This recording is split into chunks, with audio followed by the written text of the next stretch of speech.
What if the thing causing most of your stress isn't failure? What if it's your obsession with the outcome? Think about the last time you had an important interview, an exam, a business opportunity, or a difficult conversation. Before it even happened, your mind had already imagined every possible way it could go wrong. What if I fail? What if people judge me? What if all my hard work means nothing?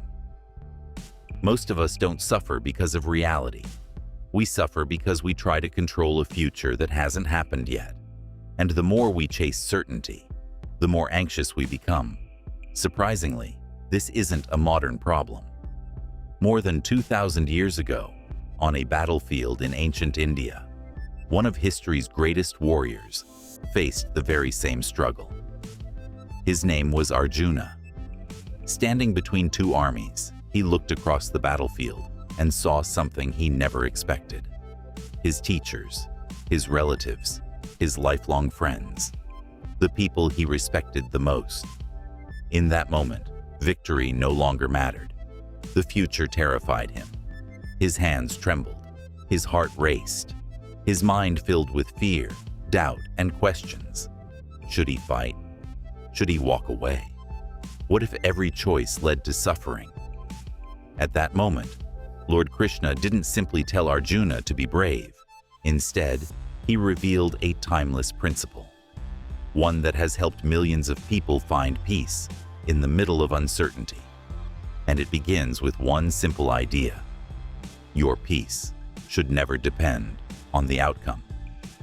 At that moment, Krishna gave Arjuna a lesson that would become one of the most quoted teachings in human history.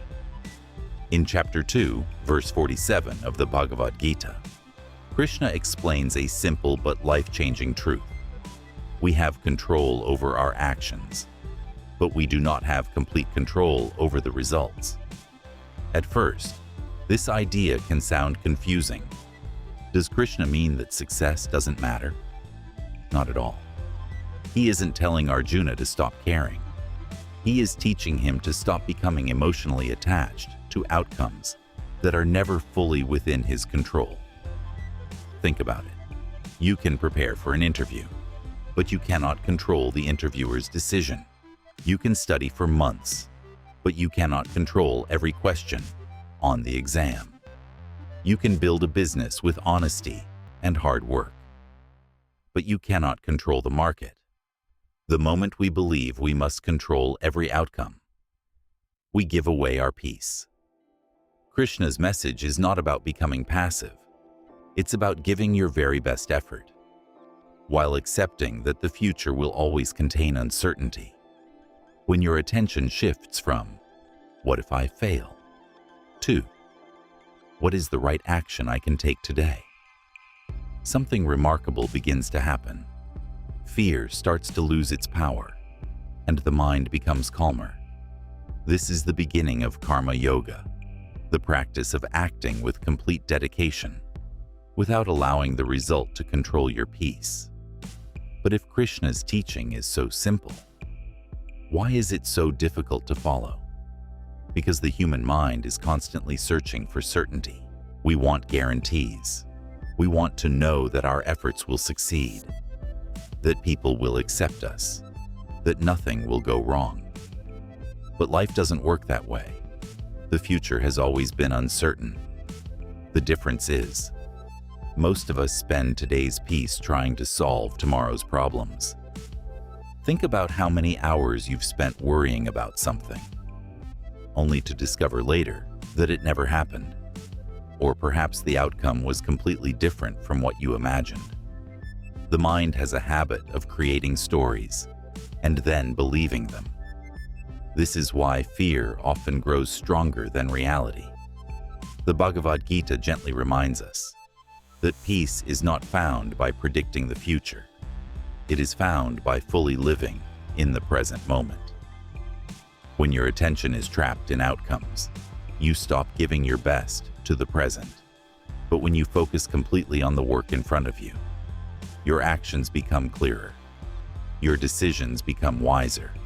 And strangely enough, your chances of success often improve, not because you're controlling the future, but because you're finally giving your full attention to what you can actually control. Perhaps real confidence isn't believing that everything will work out. Perhaps it's trusting yourself to handle whatever happens, and that shift changes everything. So, how do we actually live this teaching? The Bhagavad Gita doesn't ask us to stop having goals. It asks us to stop letting those goals control our peace. Imagine you're preparing for a job interview. Do your research, practice your answers, show up with confidence, then let go of the need to control the final decision.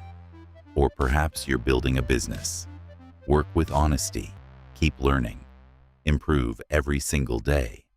But don't measure your worth by one successful launch or one disappointing result. The same is true in relationships. You can love someone deeply. You can communicate with kindness. You can give your best. But you cannot force another person to think, feel, or choose the way you want. This is where karma yoga becomes practical. Every day, ask yourself one simple question. Am I focused on doing the right action? Or am I obsessed with the result? That single question can change the way you work, the way you love, and the way you live. Because when your mind is no longer trapped by outcomes, you begin to experience something far more valuable than success. You experience freedom, the kind of freedom that comes from knowing you gave your best, and that is enough. Perhaps that's why the Bhagavad Gita has remained one of the world's most timeless books. Not because it promises a life without failure or a future without uncertainty, but because it teaches us how to remain steady, even when life is unpredictable. Arjuna didn't become fearless overnight. The battlefield didn't disappear. The challenges didn't become easier. What changed was his understanding. He stopped allowing the future to control his present, and in doing so, he found the strength to act with courage and clarity. Maybe that's the lesson we all need today. You don't have to know how everything will turn out. You don't need every answer before taking the first step. You simply need the courage to do the right thing, one action at a time. The future will always remain uncertain, but your actions, your values, and your character will always be within your control. So the next time you find yourself worrying about the outcome, remember Krishna's timeless wisdom. Give your best. Let go of what you cannot control, and trust that peace begins the moment you stop living for the result and start living through your actions. Consider subscribing to Ancient Wisdom Explained for more stories that continue to inspire the modern world.